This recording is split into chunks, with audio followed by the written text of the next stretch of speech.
Okay, yeah. So as I mentioned, I'm going to try to record these classes just because it has been many years since I last taught linear algebra, and I didn't teach it during COVID, so I don't have like the videos from like the Zoom classes. But I thought it could be useful to have some sort of videos for the class, so we should see how it goes. I guess my main concern is like the sound, whether or not it can be it will be good quality, but I mean, we shall see. So yeah, this is linear algebra, or introduction to linear algebra, I suppose. If you want, you can call me Mariano, you can call me also professor, whatever you prefer. Um, I think for today, my idea was kind of just to motivate a little bit what the course is about, the sort of things that we're going to study. And also just like go over a couple of things about the syllabus, if that sounds good. So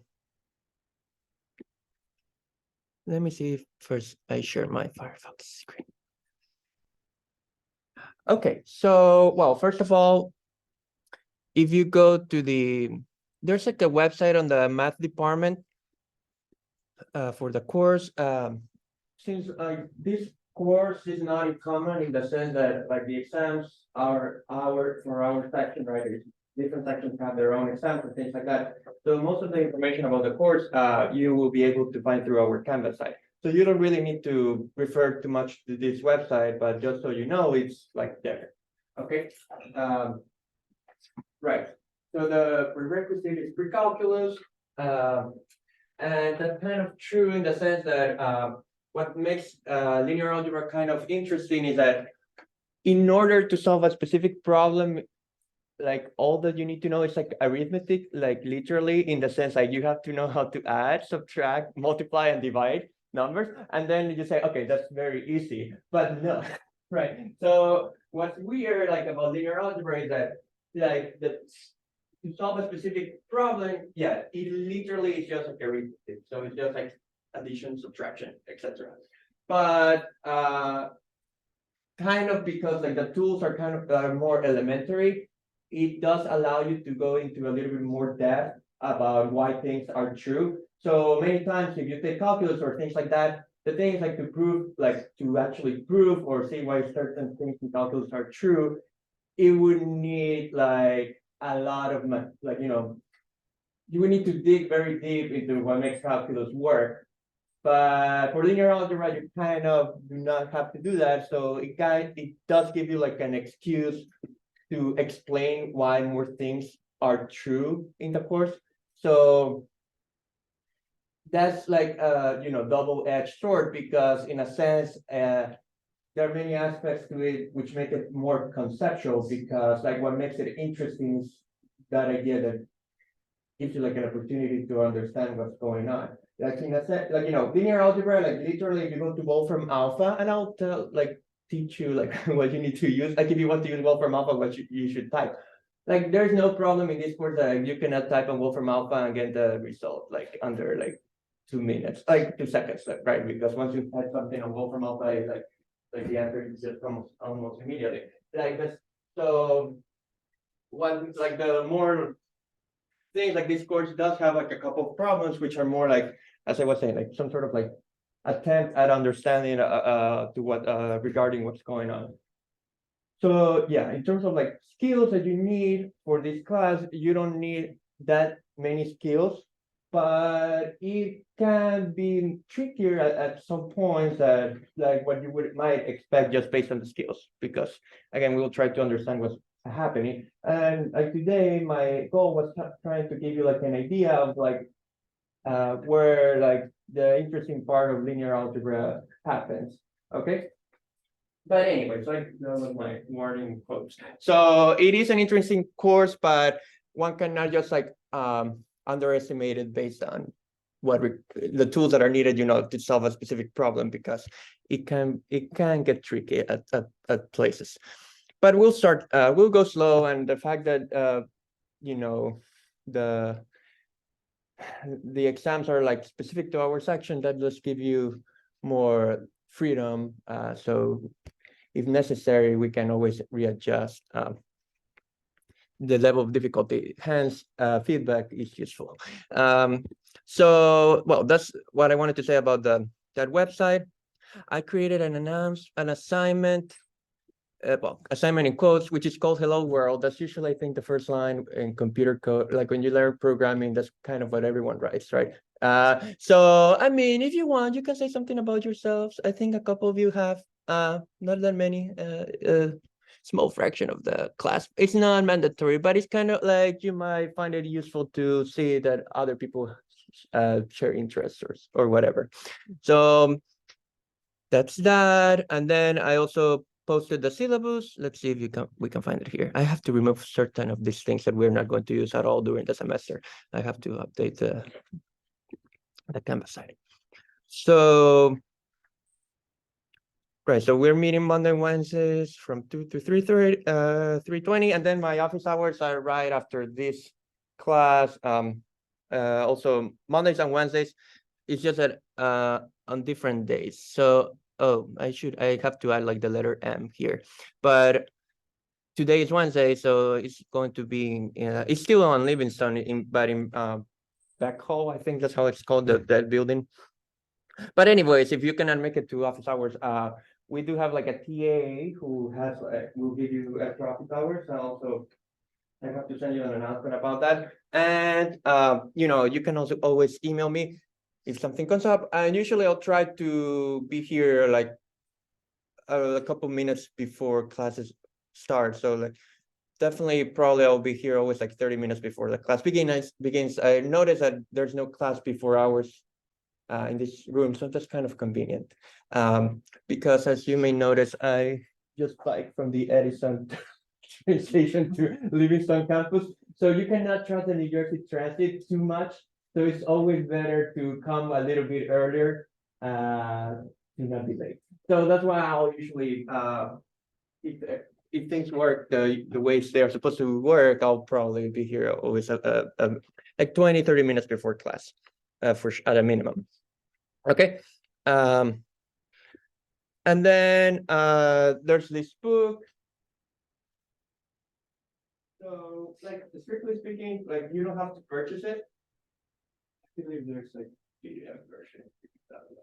And it's not being recorded, but it doesn't matter. I mean, I'm not encouraging it. I'm just saying I believe there is one. So this should be fine in terms of the law. So you don't, right? It's because it's kind of expensive, right? Like the actual textbook copy, like the physical copy of the book. So let's see. What we're going to do, like, I mean, it's in any case, that's the book. What I did over the break. Well, first there were some like, let's see. Oh, I still have to post them. But like if you go to this website, like the official website that I mentioned, that's on the department. Where was it? Oh, this one. Like there are like some suggested problems with solutions for each midterm. So I'll move those to Canvas so you don't have to refer to this website. So I still have to post these on our website. And also what I did was create like a PDF called Math 250 Problems, where basically I just went through like the problems like in the book and I just selected like the most useful ones. So if we ever have like, I mean, we will have assignments and things like that, but whenever there's like an assignment or something of that sort, I will be like, do the problems from this PDF. So I will never refer to like the problems written on the book. That way you don't have to, if you don't have the book, that's not an issue. So right. So that's more, you can check, like, well, we'll work with it throughout the semester. But I thought that's kind of convenient. So, and then, since like the problems, you don't have to go to the book for that. Any topic, you just Google it and like, you can find like the relatively good explanation of what's going on. So like in that sense, I'm saying that the book is not necessary. But I mean, again, if you want it, that is also useful. And also, as I said, I'm trying to record the classes. Hopefully that will go well. But right, I also uploaded some PDFs, which I suppose like could be updated from time to time. basically kind of like with the notes that I will be writing on the board. Okay, so for example, like the first topic that okay, it's taking a little bit of time um, to show, but the first topic is like about matrices and vectors, like that's the core of linear algebra. Like that's kind of chapters 1 and 2 on the book. So more or less like this is kind of what I will be writing on the board. I mean, I won't be, I mean, I don't like projecting, so I will actually write it. But I'm just saying that, so it should be easy to follow what I'm doing because like you have like the actual copy of the PDF. Like of course, if there are questions or like there's something to the typo or whatever, like then I'll just update it and upload a new version. But right, so in that sense, like the theory, like you can check those PDFs and right, like just going back to the syllabus quickly because I don't want to spend too much time with this. Right, so like I already said what I needed to say about the book. So this is kind of like the breakdown of the course. We have 2 midterms and a final. Again, once we're closer to each midterm, I'll give you like specific, like a lot of details on what you are supposed to know what to do. Also have like another class. I teach in another class of linear algebra, and I don't want, like, since you're my earlier class on Mondays, that's when I have scheduled the midterms. I don't want you to feel like at a disadvantage, you know, because you will be taking the midterms first before this other class.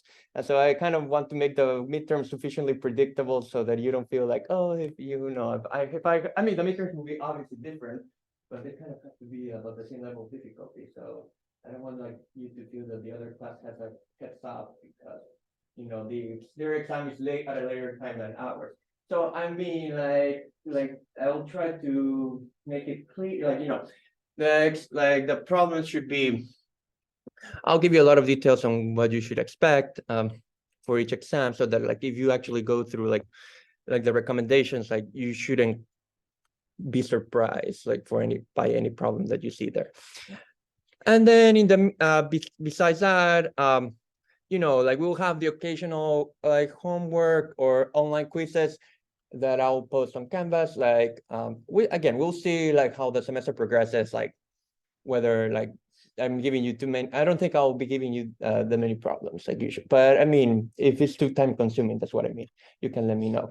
But yeah, that like, so the classwork components is we don't have like a presentation like other math classes.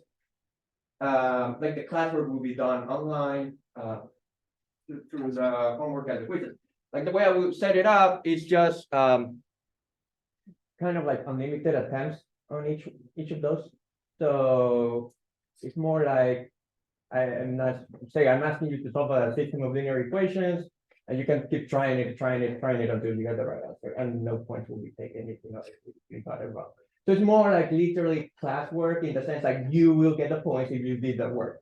I mean, like there's some like honor code implicit in all of this, but I mean, I'm just saying that because I'd rather just give you enough time to do this, like than set up like a random 7 p.m. to 8 p.m. Like even you cannot do that because like people will have classes at those times anyways. But you know what I mean? Like you can, like I'd rather give you like 48 hours to do the online quiz.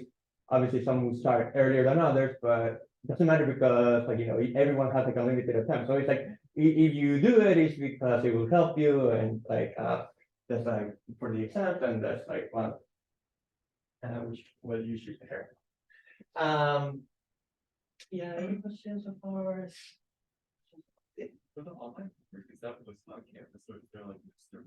No, everything will be done through Canvas. We will have, because we do have like an undergraduate grader, and they by, you know, Rutgers is like a public university, so we are regulated by the state law. I mean, like so many laws that regulate outside the university itself. So like the undergraduate graders cannot really have access to your grades. So we have to create like a mirror site for like a copy of our course where like the grade where you would be uploading those assignments, like the solutions to those assignments. But anyways, it would be through a Canvas site. It would just be called like mirror site of this one. I still have to publish it, but everything will be like, yeah, everything will be done on Canvas. It's just that we'll have like 2 Canvas sites, like the official one where I'll post everything, and then this other one, which is where you will upload the stuff that undergraduate grader tells us. Is that okay? Any other questions? Well, I saw that on the site that they were divided on that a lot of assignments. Well, but that's for the one that have the computer. Right, so if you check there's like a version of this course, called computer or something, computer linear algebra, computer linear algebra with computer emphasis or whatever, so, those are like the ones that have like a C or, and their course name. So yeah, for those, you would have to do those, but, which is good because, I kind of avoided all my life to learn how to use MATLAB and all these things. So, and then I always could feel kind of bad to ask people to, I don't know. I never bothered to learn myself. So, any other questions?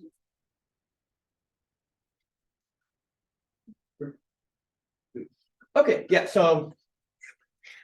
And again, like I posted, like I also like to give like an idea.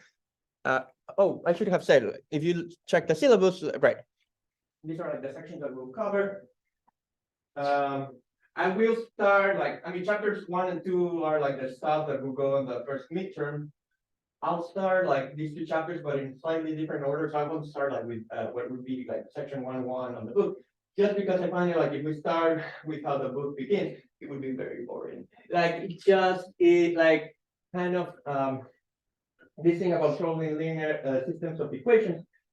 Like if you just start with that, you just like, I don't know why would anyone would want to do that. So I mean, I'll like start a little bit more with matrices, which is kind of like the cool thing about linear algebra. And from there, like the systems of linear equations will come out more, will seem a little bit more natural.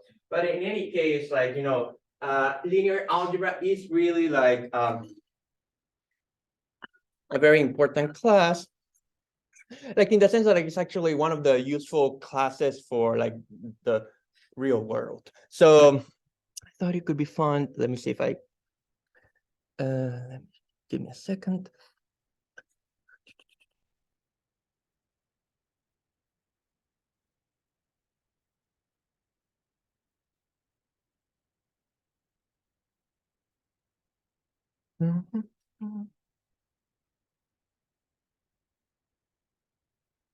Why is that? Oh, is it block on Rutgers? Maybe it is. Oh, right, because of all the cheating that you can do with it. But it is like I recommend everyone to go to ChatGPT. It's kind of fun to use it. I don't know if you have tried it. These like machine learning things to like where you ask your favorite question and like it does write pretty good paragraphs. So I mean, if you play around with ChatGPT, I should do it taking screenshots. Like I could do, like I'll bring it next time. Like you can type in ChatGPT like what is linear algebra useful for, right? And it will give you like in 1 minute, like less than 1 minute, like 3 paragraphs of like a bunch of applications and things like that. And it's kind of fun to, and then you can go like down the rabbit hole and you say like, oh, linear algebra is useful for neural networks. And so you type like how is linear algebra useful for neural networks, and I'll give you like another explanation. Like so it's kind of like fun. But yeah, like there's like this like fear among like inside the universities, right? Like that people will just start like writing essays about like on ChatGPT because I don't know, like there's I don't know, there was like a recent story in the New York Times, I don't know if you saw it, about like ChatGPT or like for like a medieval studies class or whatever, like a professor had asked like students to write an essay, and the best read essay that this professor had ever read, like read in her life, had been done by ChatGPT. We confronted the student about like why is this essay so good, and like the student admitted to having use ChatGPT. And so I think many universities are just trying to restrict the access to this or doing other stuff. Obviously, this doesn't affect us as much yet, because it's a math class. For like literature and other things, you can even ask it to like I tried like the other day to ask it to like write like a sequel to Canvas, and it will give you like a plot, names of characters, things like that. It's kind of fun, this ChatGPT thing. But like actually, all these like machine learning algorithms and things like that is it's basically like linear algebra like on steroids. It's just like you have like a data set which are trillions of trillions, data points, and you have to use like some sort of like optimization method to find the best answer. And that like it involves like sort of like least squares approach, and that has to do with linear algebra. That can be, I mean, I'll probably ask you to watch a small YouTube video about this. Yeah, so let me just check.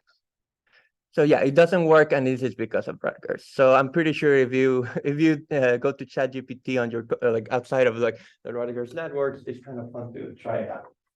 Okay.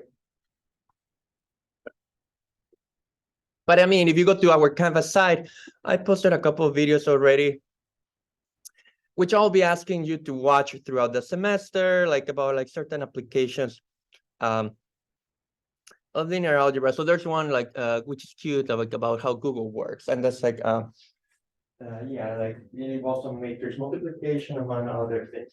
So it's kind of fun to connect it to like more concrete stuff or like things that are actually being used today.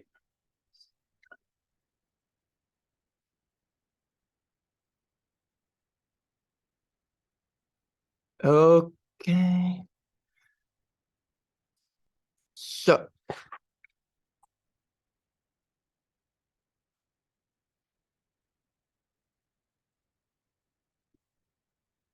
well, I mean, I can show you something that I Googled. It's kind of fun. I mean, because I was testing it to see if I was just doing some trolling on ChatGPT. So like because there was a like someone had asked like there was a meme about what was it like how Trump would advertise Bitcoin. And so ChatGPT like make a beautiful like paragraph like literally would say like what is literally what Trump would have said. Right. So I was like I just wanted to have some fun. So like this is kind of how it looks like if let's see.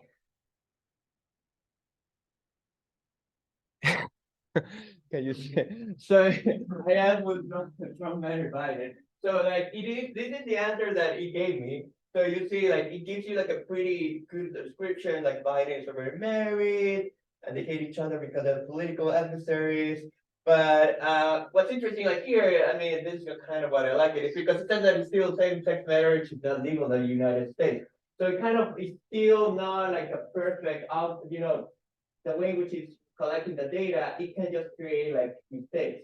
So you have to take it with a grain of salt, because if you don't know anything whatsoever, you ask about a country in Africa, like tell me the political situation of the country, and like he may just give you like a random fact, which is like probably what happens is like the way these algorithms work is that they just go through like all the data kind of on the internet, and so if you have more websites or articles before the same-sex marriage was legalized, saying that it was illegal, probably that would win at the end of the day in terms of fraction of material. So it's kind of like here, like, if you go into AI, it's kind of like an interesting question, like, so should you make it design like the program so the more recent news get weighted more, or like are more valuable because like they may be replacing like old information. Like, I mean, it's like a very interesting philosophical problem. But I thought, okay, I mean, if you want ChatGPT not to work, you kind of have to do a little bit of trolling. So you have to ask something that it was not expecting to ask. But I mean, it still gives you like a pretty good like answer, right? Because it understands that they're like rivals and other like different parties or whatever. And like you can ask, I mean, it is like a fun thing to try. But I thought, yeah, this is kind of interesting. But like literally like most of the ways which this works is via linear algebra. Okay, so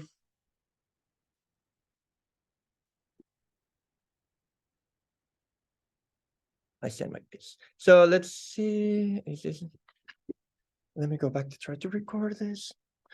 And the board.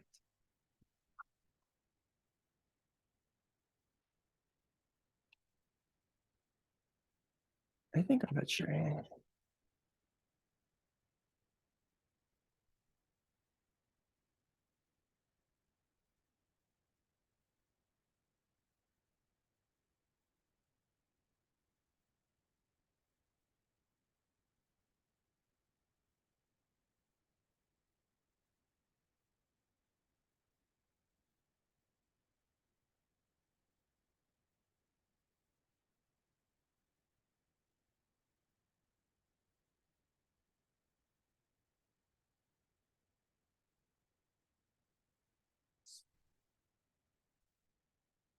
Okay, let me just check that.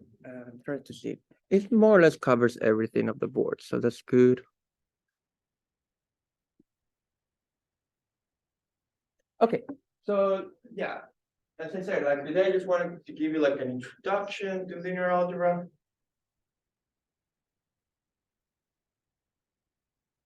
So basically, linear algebra is about two things, which are vectors and matrices. Okay.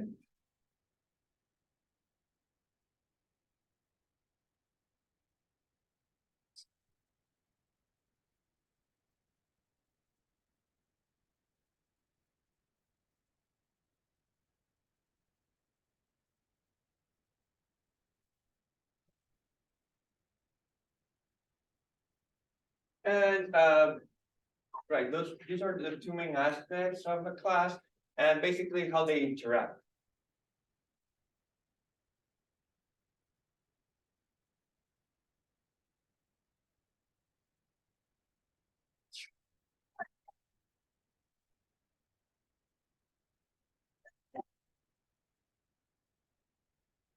Okay. So again, depending on what you have studied before, uh, maybe one or the two or none of these words may will seem familiar, but let me tell you first what vectors are.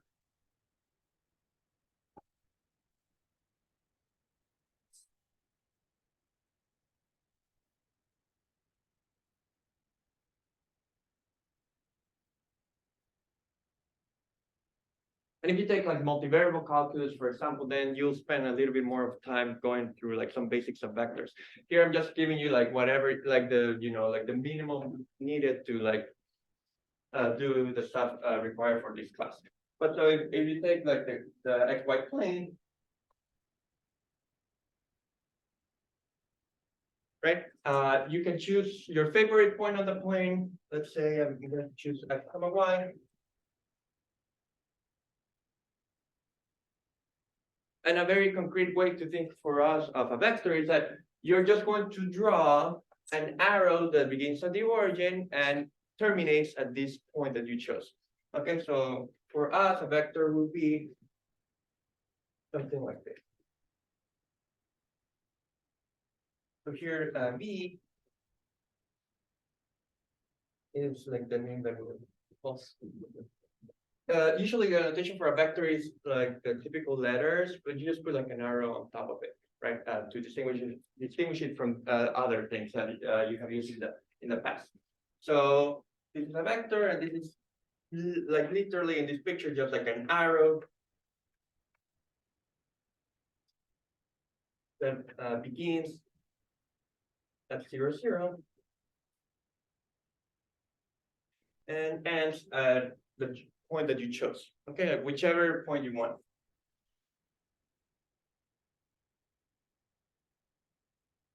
Point that you chose.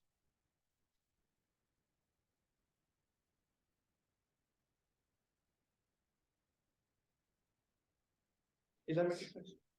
Yeah. In multivariable calculus and like in physics, we learned that if you translate a vector, they're still equivalent. So do they count to begin at 0, 0? Oh, right. So the thing is, that's true. So like in when do I have my arrows? They have survived a couple of years, but here's a vector, right? So what you're saying is true, right? Like if I have a vector here, right? Like the rules are sort of set up so that you could move it around as long as you move it around without changing its length or like the direction at which it's pointed, like it would be considered as the same vector. The things like for linear algebra, kind of like the convention is that you kind of will always move them back to the origin. So for us in this class, they will always begin at the origin. But again, in more advanced classes, like they're allowed to like start wherever they want. So yeah, let me just make it as a remark. For this class, they will always begin at the origin, but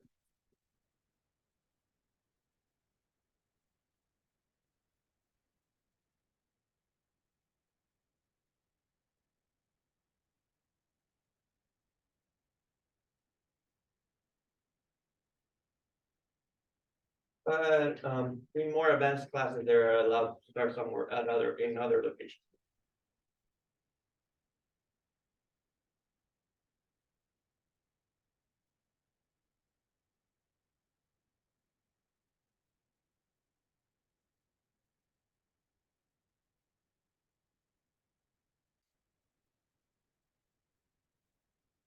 Okay.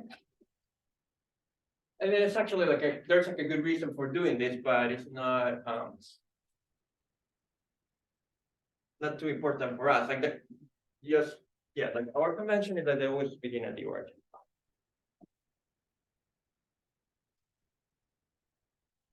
Okay, and so once you have a vector, like the idea is like you should think that vectors are kind of like generalizations of numbers, right? So what are the things that you can do with numbers? Like, well, you can add numbers, right? 3 plus 5 equals 8. You can also multiply numbers like 3 times 5 equals 15, right? So when you have these vectors, one thing you could ask is like, is there like a way to add vectors? Is there like a way to multiply vectors? Like to what extent can you like do certain algebra with them? Like combine them to produce new vectors, for example. So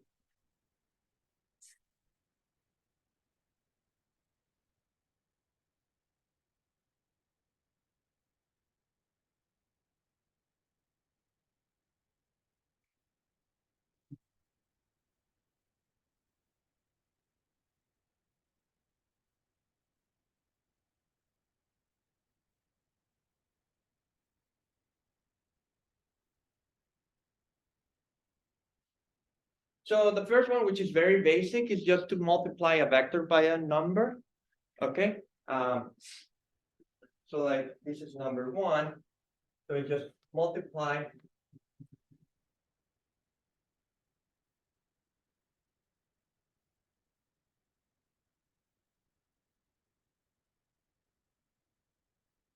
Okay. And then there's one of these things which does not make a lot of sense here, but there's like a reason why you do this. Instead of using like the word numbers, sometimes you call these numbers scalars. Okay, so like just to give you a heads up, like here, numbers in this class or in the physics classes and like the multivariable classes, like it's like a kind of like standard convention. In this class, sometimes like we will use the word scalar instead of number.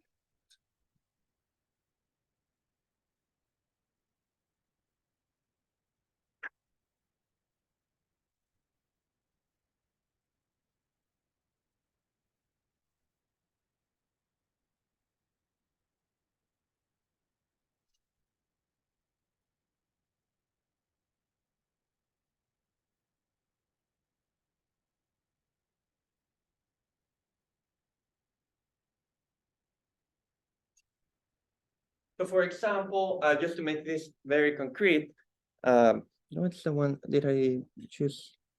Oh, okay.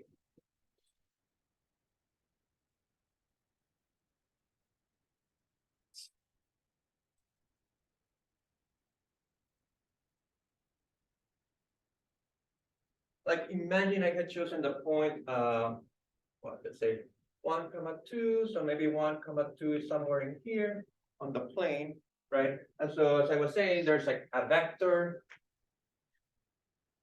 Should try to I'll probably make it a little bit smaller so that I have more room. So I'll put it here. So I have the point 1 comma 2.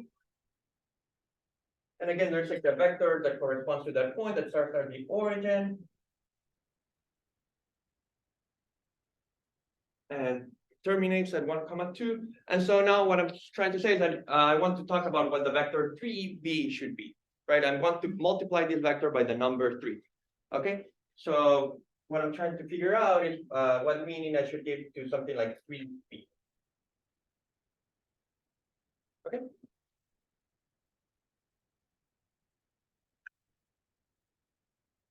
And well, like the idea which kind of seems a bit obvious, maybe after you see the answer, but like you think of this vector, well, it's just really representing like the point 1, 2, right? So maybe the easiest thing you could do is just like multiply every single entry of the point by the number 3, if that makes sense. So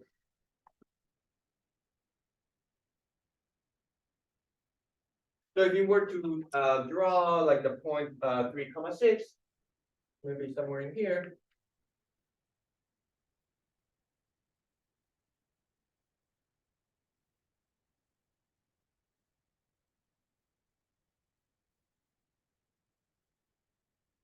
There would be a vector that starts at 0, 0 and ends at 3, 6, and that's the vector that I'm calling 3D.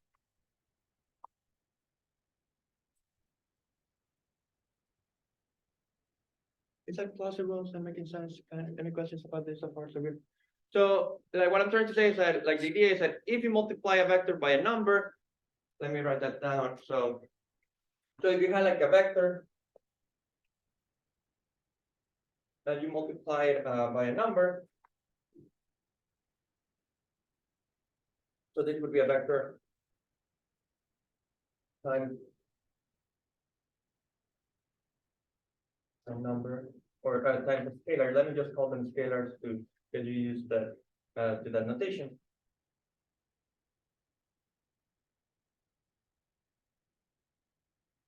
It basically is like a vector, you know, that it is a new vector, which is like c times bigger or larger, right, than the original vector.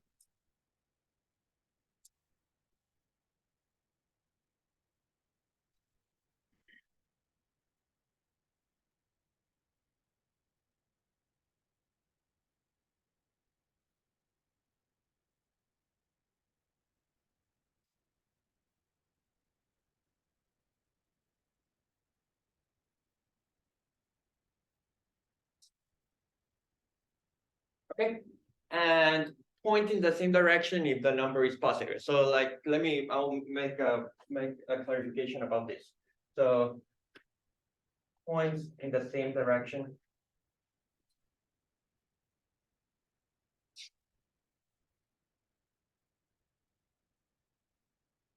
As V if C is positive.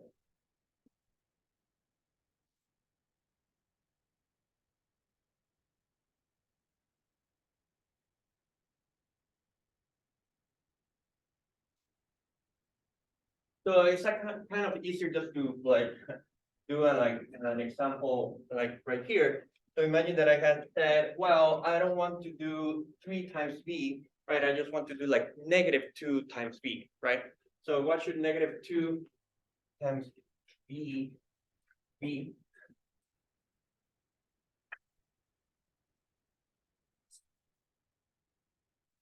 Well, it should be -2 times 1, 2, right? So it's -2, -4. And if you think about that, what that means, so here you have like maybe, I don't know, maybe here's like -2, -4. And let's use a different color.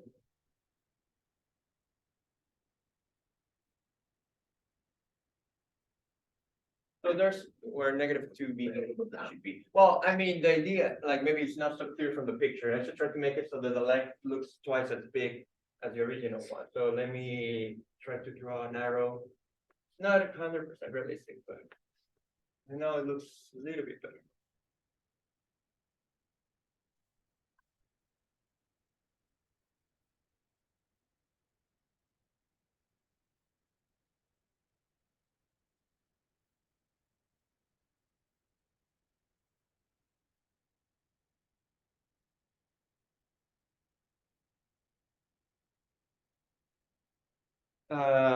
So what's happening here is that because there was not the number 2, right? What you did was double the size, but since it was with a negative sign, right? Instead of pointing in the same direction, you just reverse the direction, right? So it points like in the opposite direction. So here, like the minus sign, what does is like flips the direction of the vector, right? So here, the -2 since it had since it was negative, since the scalar was negative,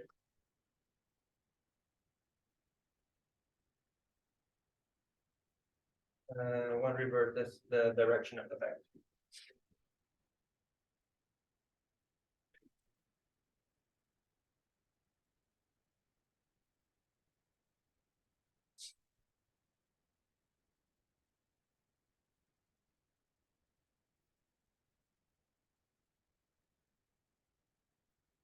That making sense so far so good. Any questions about this?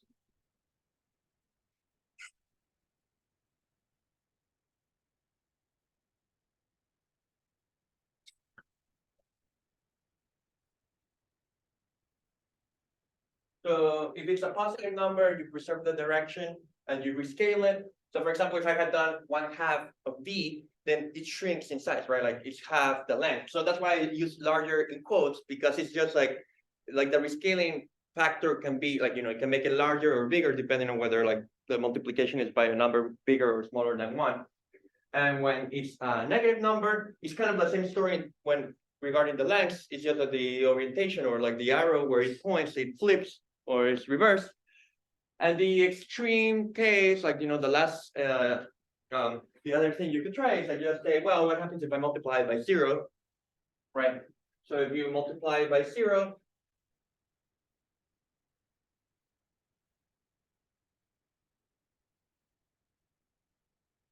well, the idea is kind of it kills like both entries, right? Like because everything times 0 becomes 0. So you just get 0, 0.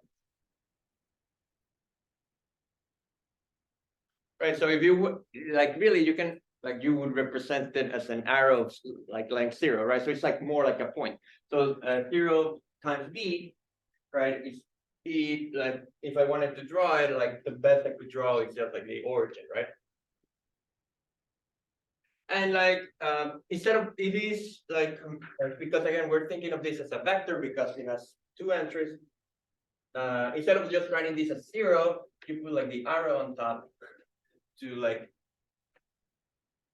differentiate that from like just like the number 0, right? So 0, the vector 0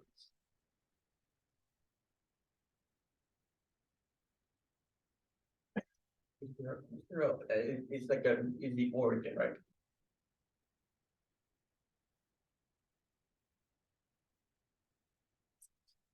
Of the plane in this case. Does that make sense? Does a zero vector point in infinitely many directions?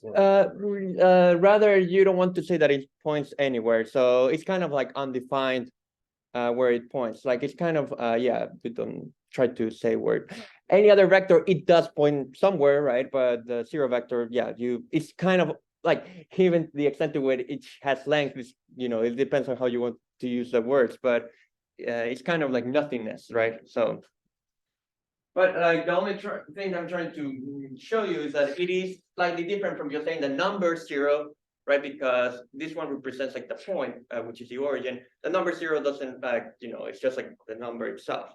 So it doesn't cause like, in practice, like there's not that many things that would go wrong if you kind of forget about the distinction, because 0 kind of like ruins, like, kills, destroys everything. So like it's not like, even if you don't keep track of the notation properly, like most things would work fine. But at least like since like the first time I'm explaining it, it's kind of useful to notice like there's like a small difference between the two ideas. Is that okay? Any questions about this so far so good? So the first thing that like you could do with vectors,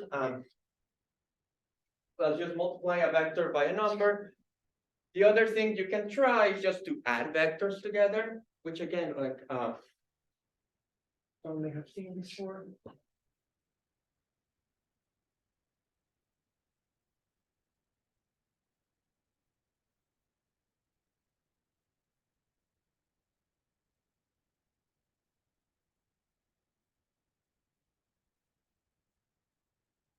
So that's like operation number 2 to like add vectors.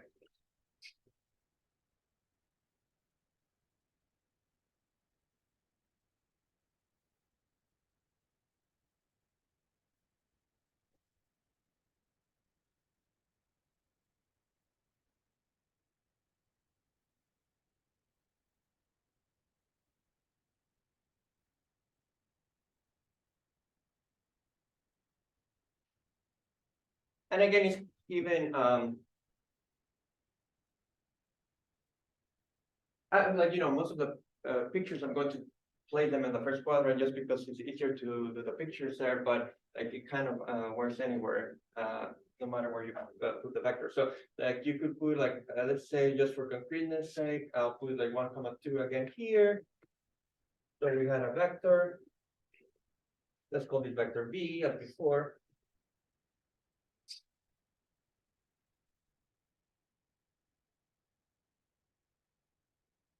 And then you have another point, let's say, with this like I'll then put it here.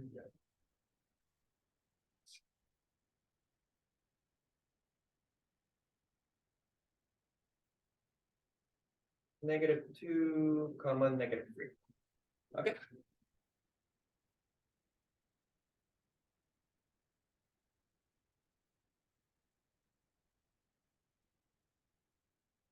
So you have another vector, which is u.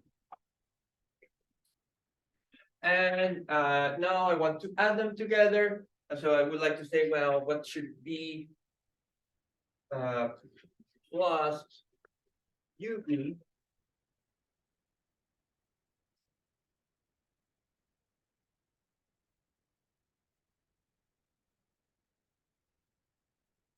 I'm just trying to do what like you might think, well, it's like a kind of like a random guess. Yeah. Oh yeah. Good, because it's a fourth quadrant. Perfect. Thanks. Thank you. Yes. Right. So now I'm just trying to do like a random guess, right? Like what if you've never seen this before, what you might try to do. The easiest thing that you could do is just like add up the corresponding entries. And that kind of is useful. So like so it's kind of like doing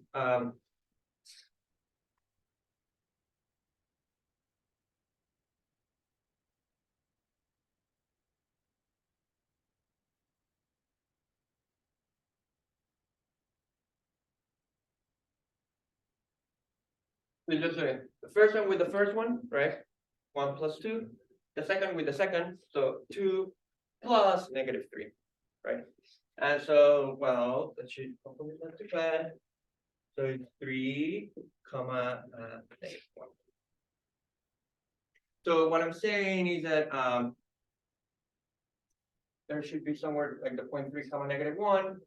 So where should that be located? Well, I find 3, maybe somewhere in here. Well, actually, let me cheat a little bit. So there's like an interpretation of like what this looks like. So the idea is like if you going back to your question that you can move the vectors around. If you cheat a little bit, if you pretend that we are allowed to do that, which we kind of are. So like you can create like a copy of B, which is in here, and a copy of U, which is in here. And why am I moving them like this way? I'm moving them this way so that I create like a parallelogram. It's not necessarily like a rectangle because the angles may not be here 90 degrees despite the appearances. But the idea is like you with two vectors, if you copy each of them, like you create like a parallelogram, and then the sum actually corresponds to one of the diagonals of the parallelogram. Okay. So what I'm claiming is that this point where these two meet would be like 3, comma, -1.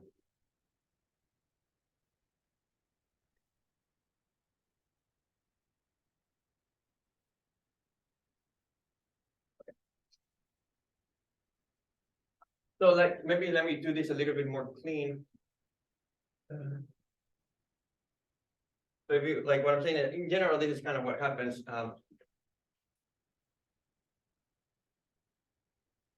If you have a vector B and a vector U, if you wanted pictorially to see where the sum would what the sum would correspond to, right? Like you cheat a little bit, make the parallelogram.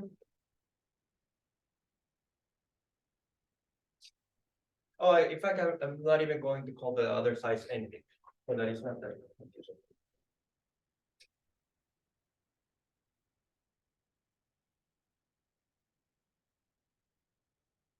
So U plus V is just a sum. Sorry, U plus V is the diagonal, or is one of the diagonals.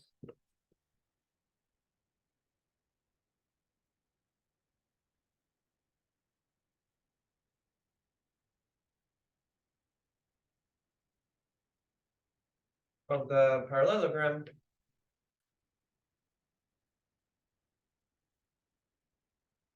You may out of the vectors U and V.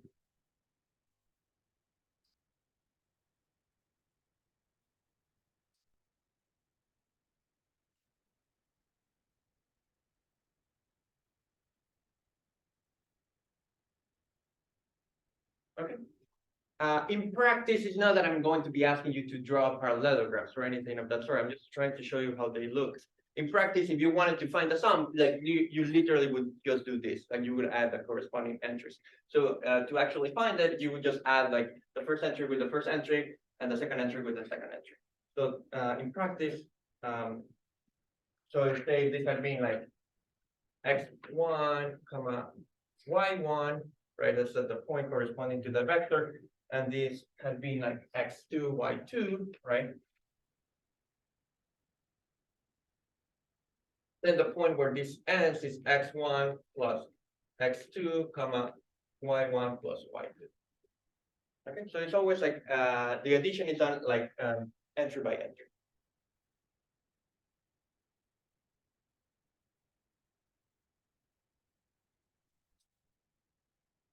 Is that okay?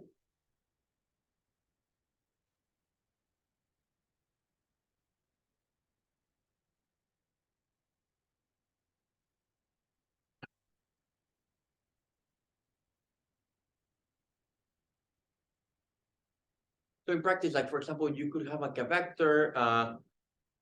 Maybe the entries of your vector are like your age, your height, your weight, right?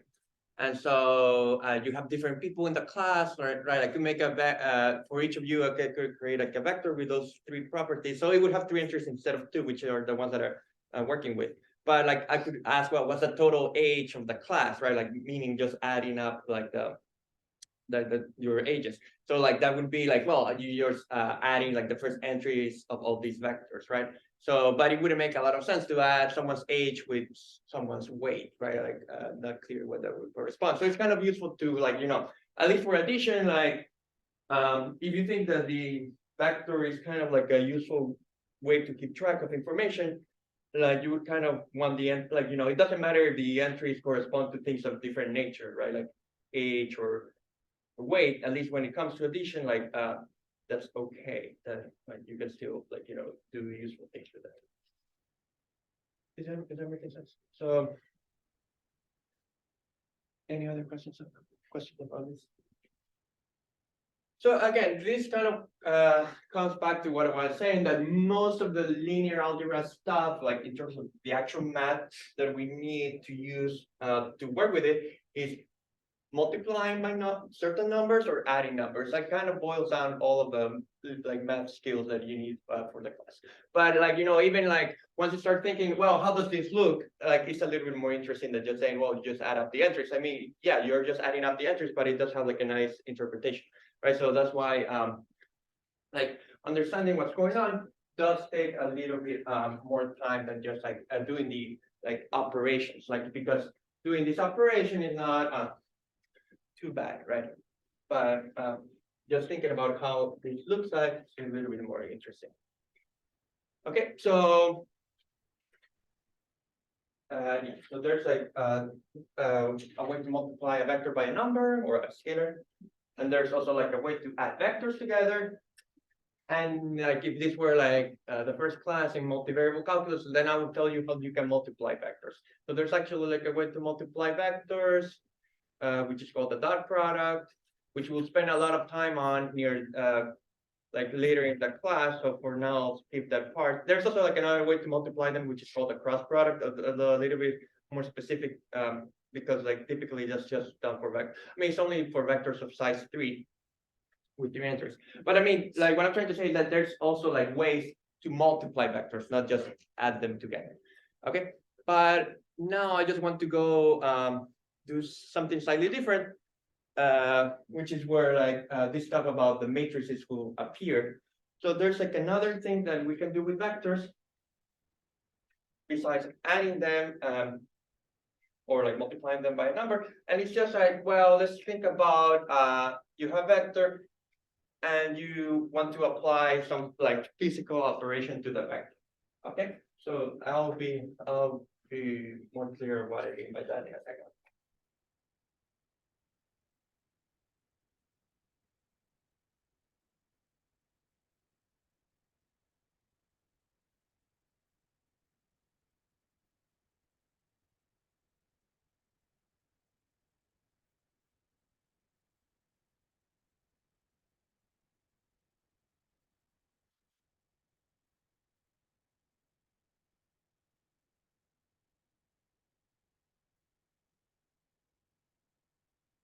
So now we want to do other things to vectors, so other operations to the new vectors.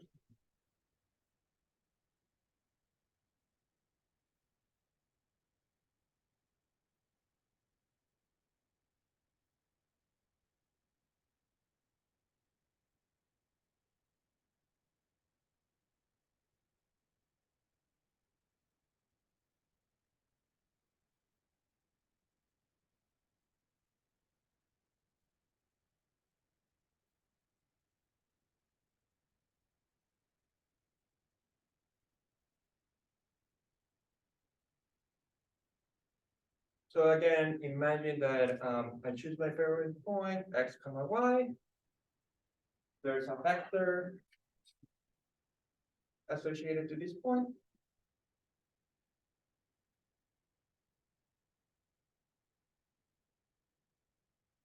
Here it is.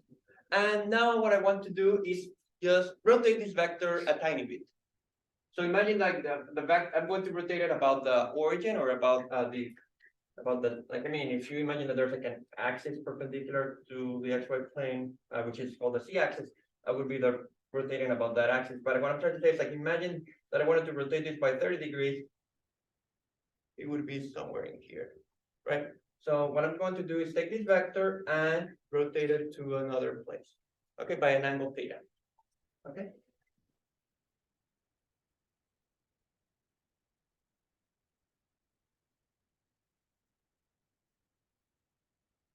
So let's call this, yeah, I'll call it the same way I called it.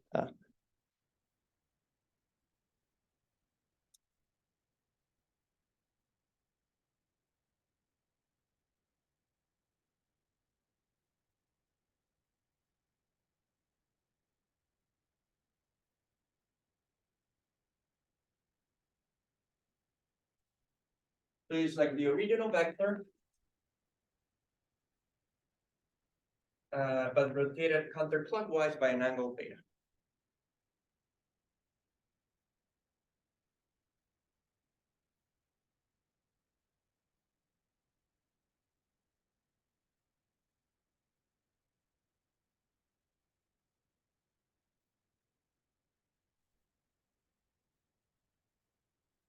Okay, so just to make this hopefully to see if this is making sense, let me choose something very specific as an example where we should like kind of know what the answer should be.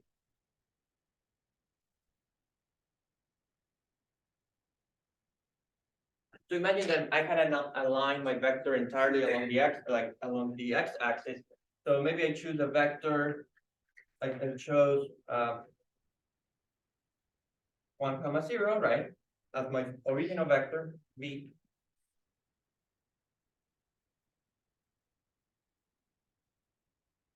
And I'm going to rotate it by what? Like pi over 2 by 90 degrees. Right, so I want to rotate this by 90 degrees.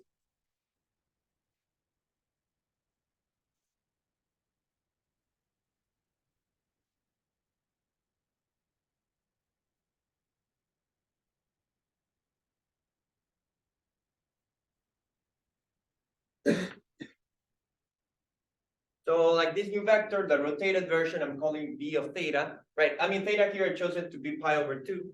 So this is b of pi over 2. That means the vectors that you get by rotating this by pi over 2. And what should the entries of this vector be? Anyone can guess. 0. Well, right. So one thing to notice about a rotation is that when this actually will be the key fact. But when you rotate something, like you're not changing its length, right? I don't know if you see it here. Like I'm rotating a vector, and like the size, like the length of the vector remains the same, right? Like the only thing that's changing is like where it's pointing. So this, like, hopefully,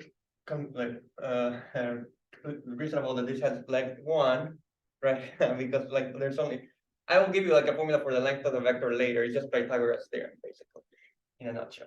But like, kind of, this should make sense that this has length 1. So if you rotate it pi over 2, it should lie on the y-axis, right? But with length 1 as well.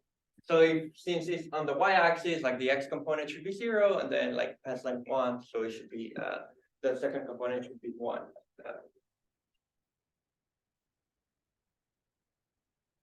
That making sense? Any questions? So what I'm trying to say is that now I'm trying to find like a formula that works not just for this particular input where you chose like 1, 0, but I'm trying to find like a formula that works regardless of what x and y are.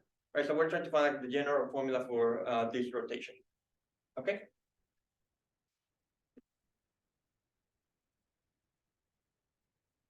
Is that okay? And this is actually, I mean, this formula is very cool, I think. And like many of like the stuff about what linear algebra is about is concentrated just on this example. So let's just focus on like the two vectors that we have.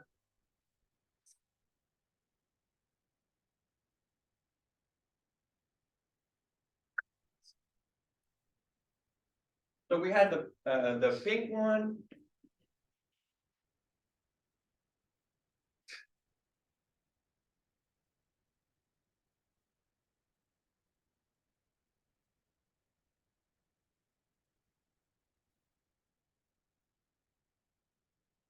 Well, this is why pre-calculus was a prerequisite, because here you can draw a right triangle.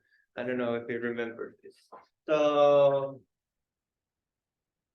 let's see.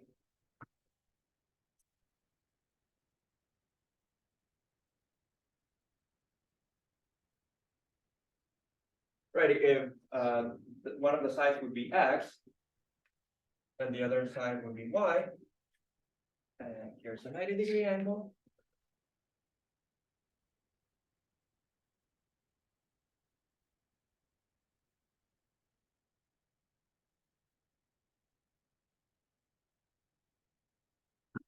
And the first question is, anyone remembers the vector?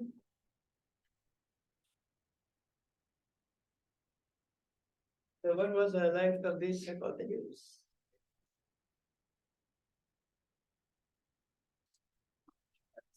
X squared plus 1. Yeah, so this just was Pythagoras theorem.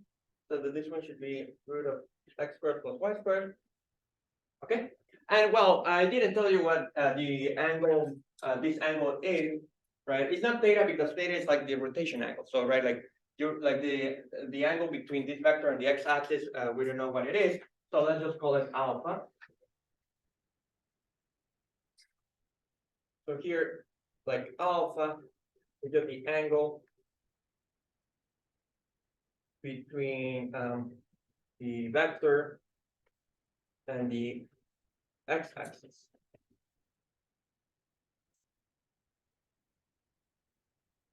So if you remember, right, cosine of alpha, this will be useful in a second. So cosine of alpha would be like the adjacent side divided by the length of the hypotenuse, right? And the sine of alpha will be the opposite side divided by the length of the hypotenuse. Is that okay? So in fact, secretly, if you actually gave values to x and y, you could use like inverse sine or inverse cosine, right, to find the value for alpha. So it's kind of redundant, but it's kind of like useful to have this around. Okay, so that's one vector that we're dealing with. And then there's another vector.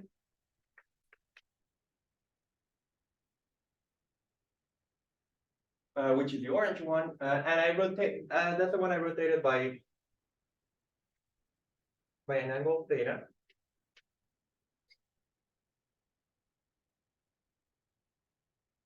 Well, since it is a new vector, it has new entries, so let me call them x sub r and y sub r, which let me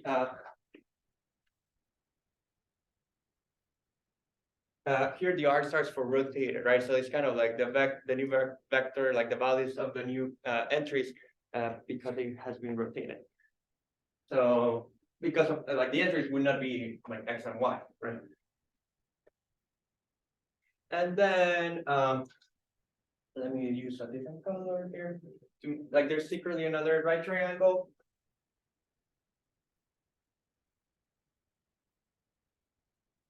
And one of the sides is like x sub r. The other side is y sub r. Right? And then what would this angle be? Yeah. Right, like if like imagine like here, right? If this had been 30 and you rotate it by 30 degrees, right? Like the new vector will have 60 degrees. That makes it kind of reasonable, right? So the new angle should be theta plus alpha, right? And here's the important fact. What would be the length of this hypotenuse? Well, you could say, well, it's the square root of x sub r squared plus y sub r squared, which is true, but the rotation is not supposed to change the length. So you can actually use the same formula for the hypotenuse as before. So that's like key, really the key fact. Okay. So like, let me emphasize it. Key fact.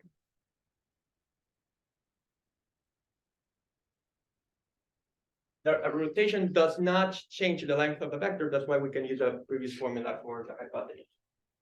The rotation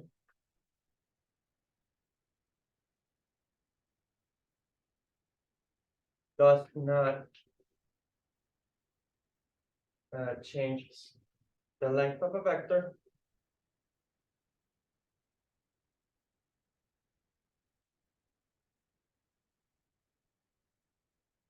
So we can still use a previous formula for the length of the hypotenuse. So we can still use the same formula for the hypotenuse.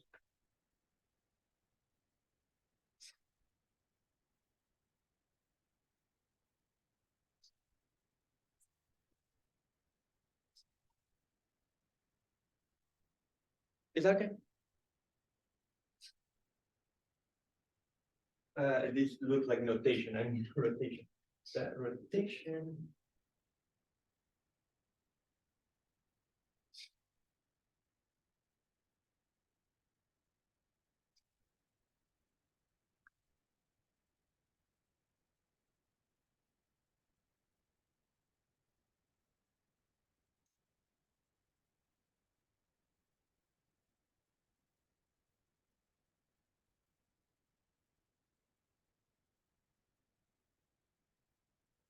And now something really nice happens.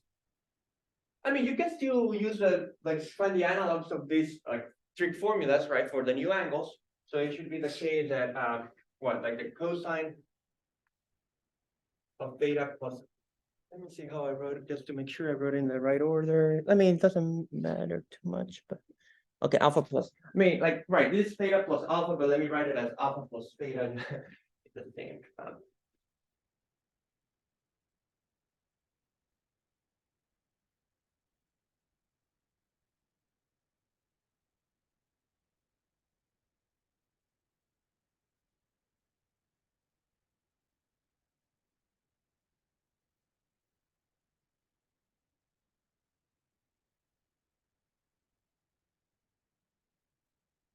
And let me write the other one here.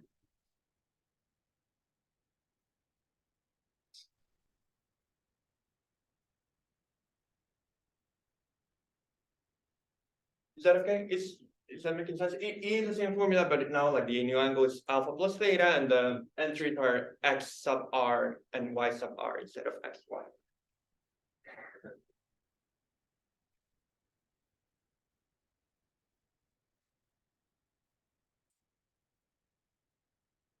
And here is whether or not how much of pre-calculus you remember.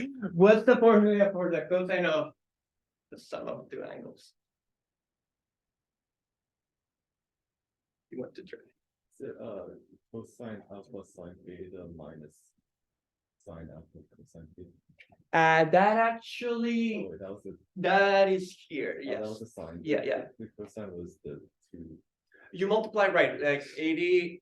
So, right, if we had ChatGPT, but it's blocked here, you could type it, and under a couple seconds, you would get the formula is, it was cosine of alpha times cosine of theta minus sine of alpha times sine of theta. I promise this is getting somewhere. Like right now, it looks a little bit like, why am I doing all of this? But like we are almost there. So, so this is, let me put it here.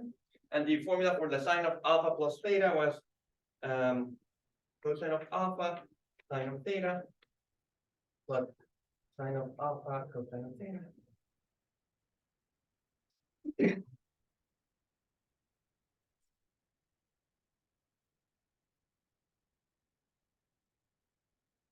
Okay.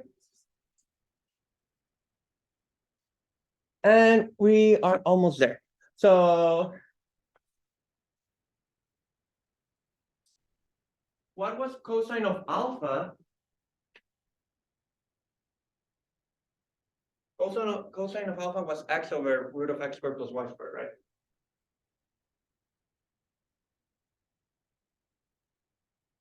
Is there cosine of alpha again here? No, but it's also here, right?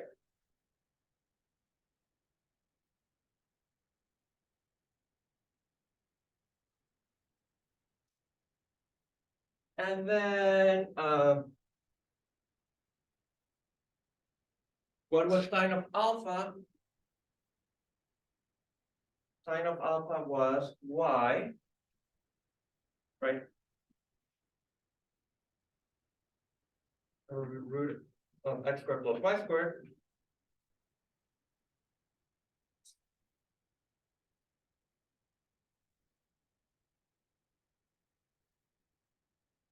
Okay, so let me just rewrite everything on this side so that it's not too messy. And I'm almost done, I think. So I don't want to erase this. So like the first equation, that says that x.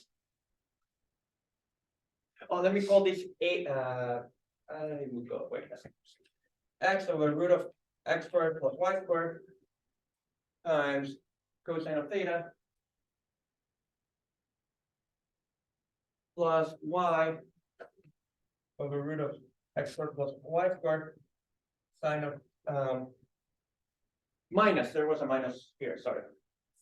Minus y over root of x squared plus y squared sine of theta equals x of r over root of x squared plus y squared. And the other equation, right, we were working with is kind of very similar if you think about it, but that x over root of x squared plus y squared times sine of theta plus y over root of x squared plus y squared cosine of theta equals y sub r, right? And it's almost where I want it to be. There's just a tiny simplification we can do. What is the simplification you can see in this equation anyway?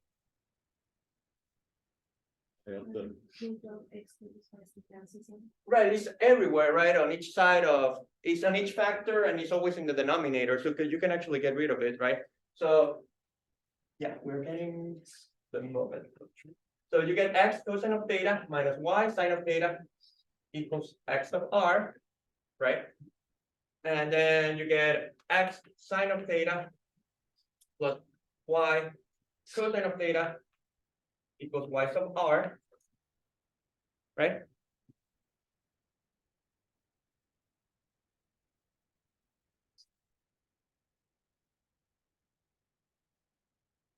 And just to make the formula look a little bit nicer, so like this is the first equation, this is the second equation, let me put one below the other. So like, and also like read it, flip it, like, just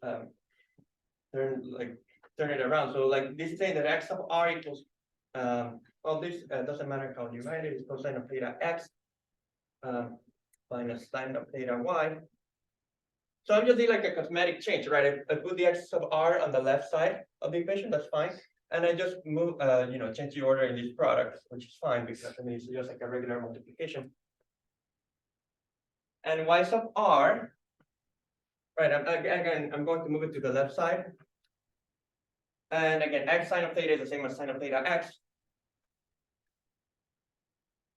And then cosine of theta y is the same. Y cosine of theta is the same as cosine of theta y. Okay. So far, so good. Any questions? So this is a formula, right? That gives you like the complete values of the rotated vector in terms of the original vector and the angle of rotation. So for example, if you get chosen theta to be pi over 2, right? And x comma y to be 1 comma 0, what's happening here? Like that's the one that we did before, right? That gave us 0 comma 1, if you remember it. So in this case, it should be x of r should be cosine of pi over 2 times x, which is 1, minus sine of pi over 2 times y, which is 0, right? And what does that give you? It gives you cosine of pi over 2 is 0, 0. Well, here is make it 0, so you just get 0. And y sub r, if you plug it in, you get sine of pi over 2 times x, which is 1, plus cosine of pi over 2 times y, which was 0, right? So this one goes away, and sine of pi over 2 is 1, so you get it 1 times 1, which is 1. So this is giving you 0 comma 1, right? Which is what we knew the answer. So it does seem to work, right? So what I want to finish up with today, and I'll restart this next time, is that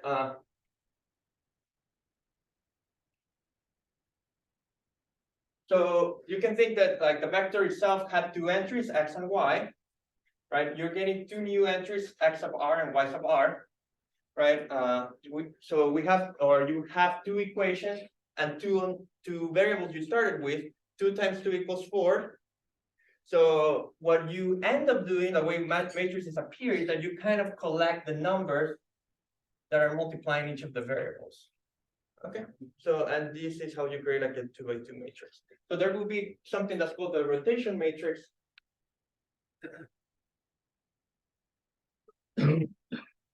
Which is what? First entry in the first equation. So it will be row 1, column 1.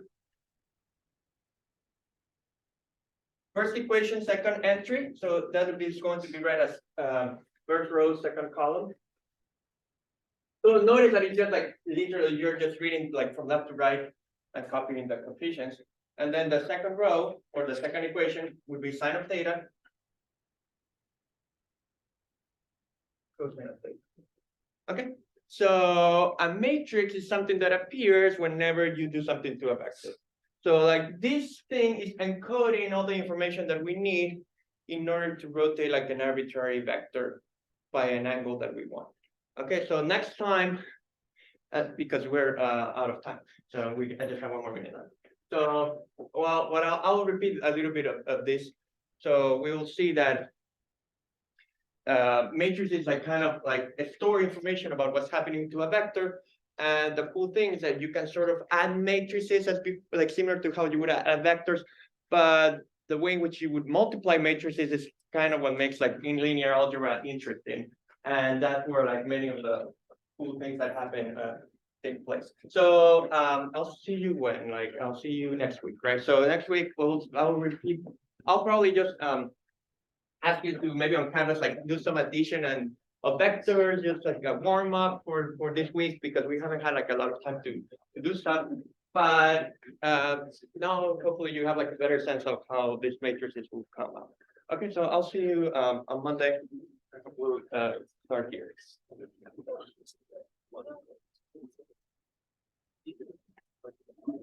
So hopefully this recorded fine. And I have office hours. I don't know if anyone needs to show up today, but